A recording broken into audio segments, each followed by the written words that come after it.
Okay, so let us look at how to determine the key features for each graph. These are important to understand.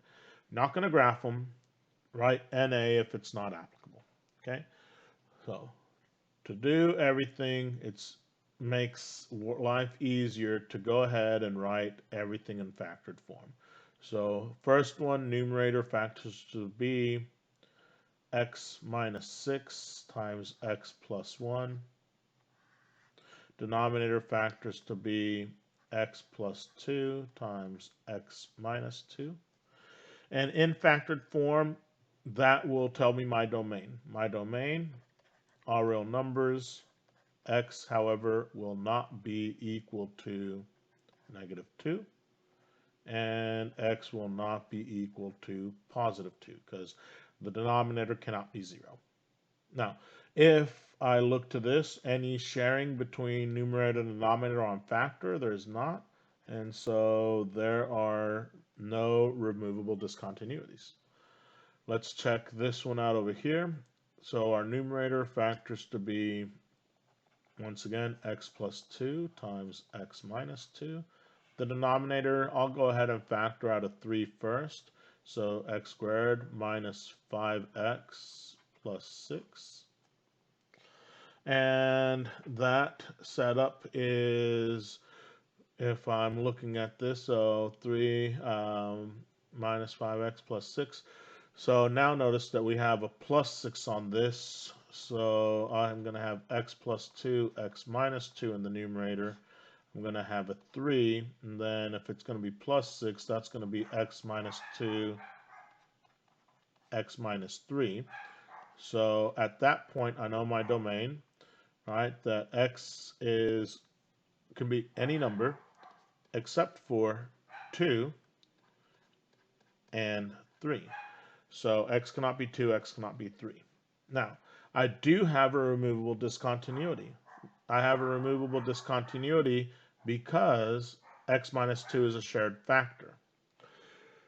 So my removable discontinuity happens to be at x equals 2, right? Therefore, I'm going to have what I call a hole. Okay. However, I need to identify that. So if x could be 2, I would have 2 plus 2 in the numerator, and I would have 3 times 2 minus 3 in the denominator, just substituting in 2 for x. So 2 plus 2, that's 4, right? 2 minus 3, that's negative 1. Careful with what we're writing. So 3 times negative 1. And so that would simplify to be negative 4/3. So I have a removable discontinuity at 2, negative 4/3. All right. So factor, before you simplify, get your domain. If there are shared factors, identify the removable discontinuity, also known as a hole. And with that, then evaluate. And what value do you get when you substitute in the removable discontinuity value for your x? Okay.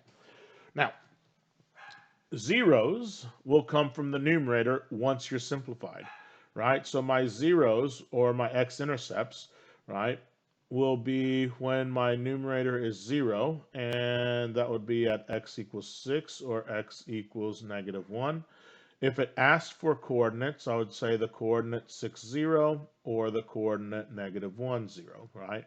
But if it just says the zeros or the x-intercepts, it doesn't say coordinates, that's okay. For this one, when I simplify, I'm left with just the x plus 2. So my 0 would be at x equals negative 2, right? Which, if I was going to write the coordinates, would be at negative 2, 0. Vertical asymptotes will be based on the denominator being 0 once you've simplified. So I have a vertical asymptote at x equals negative 2, and I have a vertical asymptote at x equals positive 2. Over here, when simplified, I just have this term, so I have a vertical asymptote at x equals 3. Horizontal asymptotes, I look to the degree of the numerator and denominator. If they're the same, ratio of the coefficients, and so that's going to be y equals 1. Over here, implied 1, ratio of the coefficients, that's going to be y equals 1/3. Okay. The y-intercept, you could do the y-intercept right at the start. Some people like to do the y-intercept at the start. It's just set x equal to 0, right? If x is allowed to be 0. So if x was 0, I have a y-intercept at x is 0 and 6/4. No need to simplify that unless asked. Of course, it would simplify to be 3/2 or 1.5. And for this one, if x were equal to 0, I'd have -4/18. So I have a y-intercept of -4/18. Same thing, don't simplify unless asked, which this happens to be -2/9, which would be -0.222 repeating. So key features. This should be the biggest thing that you make sure you understand. All right. If you understand number 7, you're going to do well. We come back up and we say, hey, we're able to do the mathematics of adding and subtracting for 6. That's okay. It's better if you're able to do it, but you'll have more practice.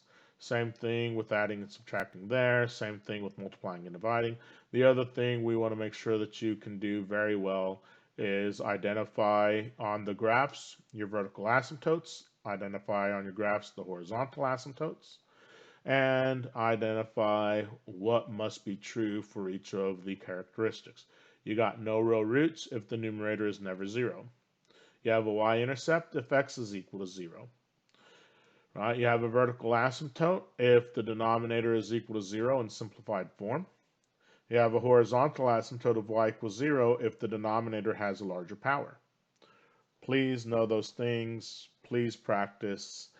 Use your resources like Wolfram Alpha and Perplexity AI to get you additional practice. Make some more similar practice problems. Ask questions for clarification. Thank you very much for your time.